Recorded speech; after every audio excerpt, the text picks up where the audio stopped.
Welcome to Spiral Secrets, where we uncover the truth to pain-free performance.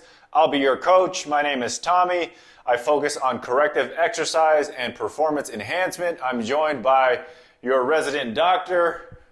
What's up, everybody? Dr. Landon here. I'm a chiropractor, aka Posture Doctor on Instagram. I specialize in gait analysis and functional movements. Okay, so today we're going to address one of the most common questions that we get asked all the time. It happens in every industry, healthcare, fitness. Can I get ripped? Can I lose weight? Can I get shredded doing functional fitness or functional training? Can you get ripped? Can you lose weight? What do you got to say, doctor? Of course, right? I think people have a misunderstanding of how they lose weight. In any sport, you'll find people who are shredded and people who are a little bit more chunky, a little bit more overweight. So it's not actually the sport or the training, right? Getting ripped has more to do with diet and then intensity of exercise. So you could get ripped doing bobsledding if you wanted to and your diet was clean, right? You could get ripped with bodybuilding, you could get ripped with CrossFit, with basketball, with, anything.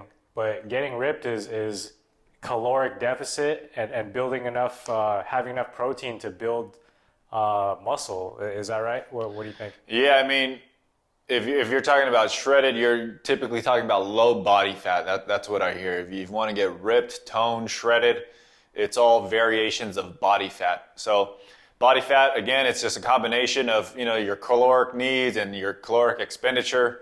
So it's just a matter of calories, basically. I don't want to break it down to calories in and calories out, but that's basically it. You can be shredded, not have a lot of muscle mass, but yeah, you'll be lean. So it's just a matter of body fat. What we really want to get to the bottom of is when people really talk about getting shredded or toning, what do they really want? And most of the times it's for aesthetics, but we're talking about pain-free performance here. So if you guys are entering a bodybuilding program or bodybuilding type program, a CrossFit type program, athletic performance type program, it always ends up when you take it too far, they're going to get injured. And so that's kind of where we come in. And so how do we get you shredded? How do we get you to lose weight with no pain? So how do we do that? We basically work with the body's blueprint, right? So if you have a good diet that gives you enough fuel, gives you enough nutrients, then you can perform whatever activity to a higher intensity, right? And then you recover, and then that's how you lose body fat and build muscle. So we're focusing on what are you actually doing, right? Are you breaking the body down with your intensity, or are you building the body up with your intensity? And for me, there's a pretty clear choice. You don't want to work out to break yourself down only to heal yourself and then go back into breaking yourself down.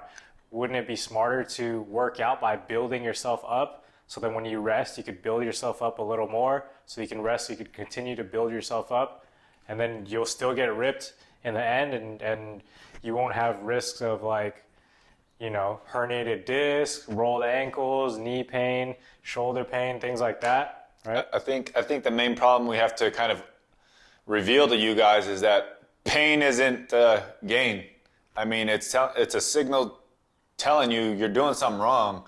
So realigning your feet and realigning your movement, gait analysis, all that stuff is realigning you. Your head and everything is all messed up. Like training for failure all the time, and then when you pull a disc and then you just heal or rest, you're healing, but you're just resting. You think you're recovering, but you're just eliminating that kind of input. So when you go back to lifting weights again, you're just going to have the same injury. You're only quote unquote recovered because you've eliminated the stress of movement, of lifting the thing. So it's going to come back, and typically it's going to come back worse because it's not actually healed. It's just been ignored. That's because people they don't make the connection that the exercise is actually hurting them. Yeah. Because like they go to the gym and it is healthy to break a sweat, right? To get your cardiovascular system moving, pump blood, build muscle. Of course, it's absolutely healthy to do that. But they've never worked in a clinic where they see all these bodybuilders come in, they see all the CrossFitters come in, so they don't make that connection of that's actually where you get hurt. Yeah.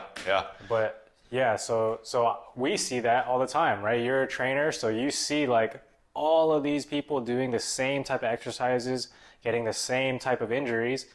I'm a chiropractor, so I see people come in with shoulder pain. They all came from the Same gym. injury. Same area, front of the shoulder, shoulder impingement. They got tightness in their pec and in their delts. If you guys are out there, you got tightness in the pecs, it's because you're doing push-ups wrong. You're doing incline presses way too much. You're on the bench press way too much.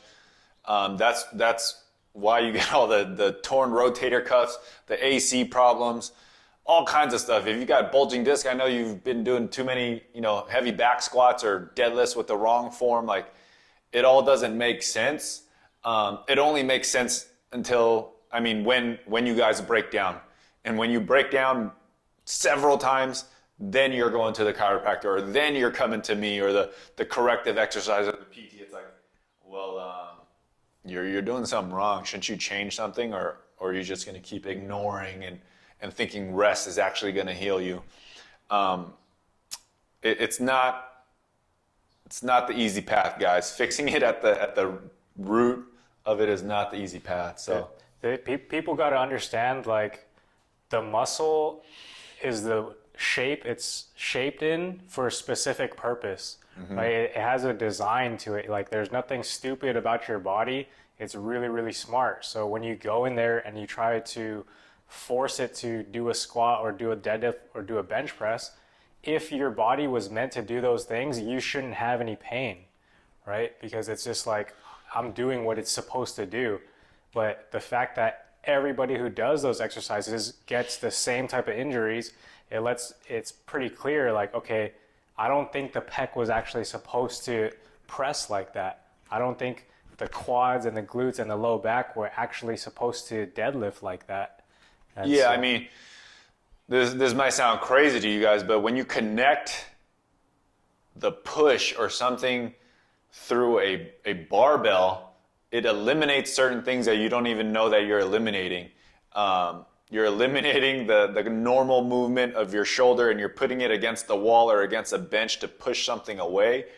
Normally, your body wouldn't ever push in that position. You'd probably be pushing through your legs and transferring up through your knees, hips, all that stuff to get it through your chest muscles. Like, it doesn't really make too much sense. I mean, it makes sense individualistically if you're training for, a specific look, but if it's for performance and normal everyday performance is just like functionality, right? Can I move you do a your thing? normal chores, like, Yeah. So when you get so jacked up where you can't lift up your arm to get something out of the shelf or reach behind you to get the seatbelt, I'm talking about you. That dude that can't do this, like, something's wrong with your training, or of course. the functionality's gone. You might look good. I'll give you that. You might look good. You will look good. You will look good, but you're making a trade, right? Yeah, exactly. You're making a trade of I want my looks to be on level 10, and I'll trade my Functionality, my movement. functionality for that. I'll trade my pain-free for that. I'll trade my health, the health of the joint, for that. Yep. And people don't realize that's what they're doing.